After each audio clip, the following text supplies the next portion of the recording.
to work, and I've tried to figure out over the years how they must think of us. And I think they consider us to be a very savage and primitive society. We're dangerous. And they're monitoring us. They've been looking in on us for a very long time. And part of the reason that the lid has come down so tightly on this thing, Lou, is that what our government has learned is kind of earth-shaking, in that not only have they been here for a hell of a long time, but there's some definite knowledge and indication. There's lots of evidence that they've had a hand in our being here.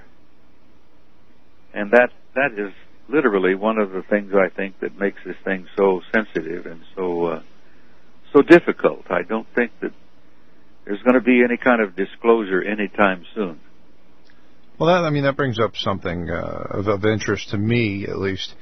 You know, I look at things like the Disclosure Project. Yeah, and I used to support Stephen on that. Right. Matter of fact, I had my own Disclosure Project. Mm-hmm. For some years, I worked with what we used to call a bunch of old boys network.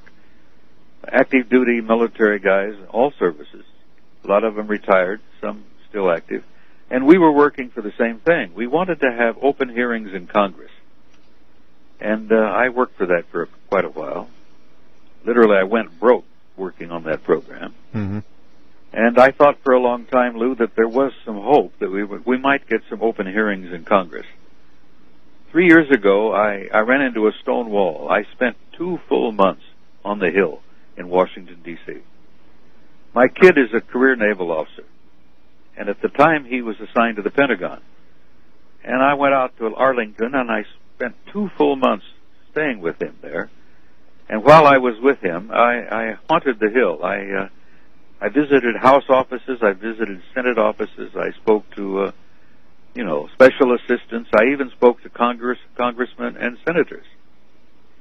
And I made proposals of my own, off-key, low-key, none of this stuff with photographers and press conferences.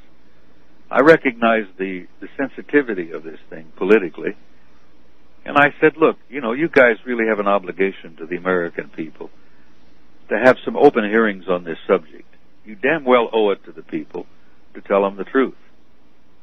Lou, after almost 8 full weeks of going about this, I learned firsthand from both the House and the Senate and from representatives and their staff that they are not about to touch this subject with a 10-foot pole anytime soon.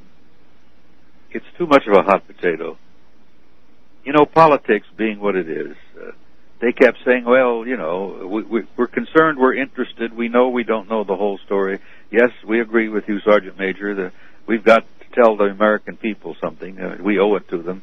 But beyond that, they gave me ashtrays, they gave me little, paperweights and all kinds of crap. They gave me coffee. They were very nice to me. But in every damn case, I ran into the same stone wall. No, they're not going to deal with that right now, and no, they don't see dealing with it in the foreseeable future. Politics being what it is, they don't want to touch that subject with a 10-foot pole because it's political dynamite. And I was told by old Phil Corso before he died. I don't know whether you know who Phil was or not. No. He was a retired Army colonel who was involved in this thing up to his eyeballs. He wrote a book called The Day After Roswell. And Phil Corso told me before he died, he said, Bob, give it up. He says, it's not going to work. Congress does not have the mechanism in place to deal with this.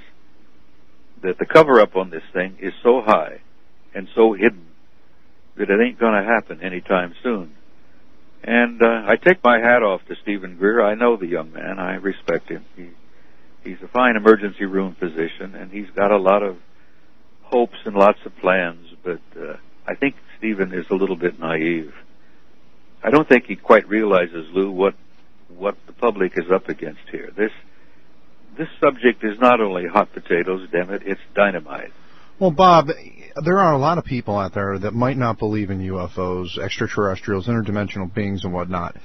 After I viewed all of these credible people that talked about this, they can't all be crazy. There has to be something to this. Well, listen, Lou, this is a real story. Right. This is not off-the-wall kind of stuff. This is not fantasy. This is real fact. Right, and that's why I'm having a hard time understanding why the American public doesn't realize that this is something that has been a part of our lives and our culture and environment for a very long time. Listen, the American public, Lou, are unenlightened. They simply do not know what the hell's been going on. I refer you to a couple of books that were published here just this last year.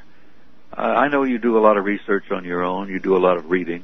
There's a book published, written by a man named Terry Hansen, called The Missing Times. Mm-hmm. And it involves basically the news media complicity in the cover-up. Another brilliant book by a young historian, a young researcher by the name of Richard Dolan, titled UFOs and the National Security State. And those books are absolute dynamite, but the average American has no idea that that material is available. The average American certainly doesn't get any information from his news media. And where does he go? Where can he go to get any information? There's no place, really, where the average guy who really wants to know the facts and what's really been going on historically, the average American hasn't the slightest idea, Lou, what the hell went on in Roswell.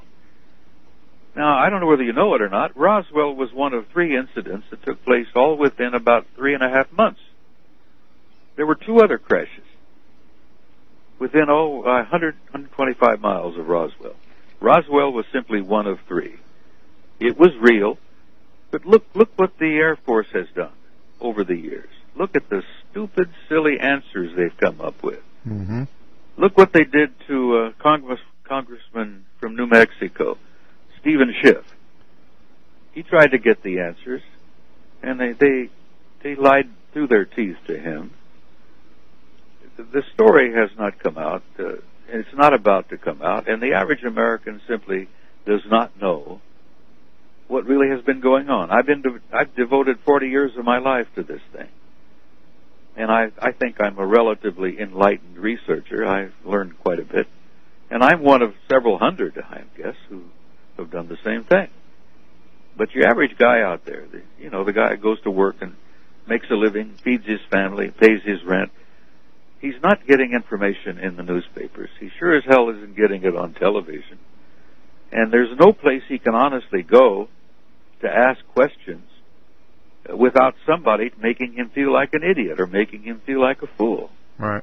There's a lot of ridicule to this thing, you see. That's one of the most effective things they've used over the years. And just one of the other things about it, I get a little ticked off of this, and forgive me for raising a little hell about it, but the older I get, the angrier I guess I become.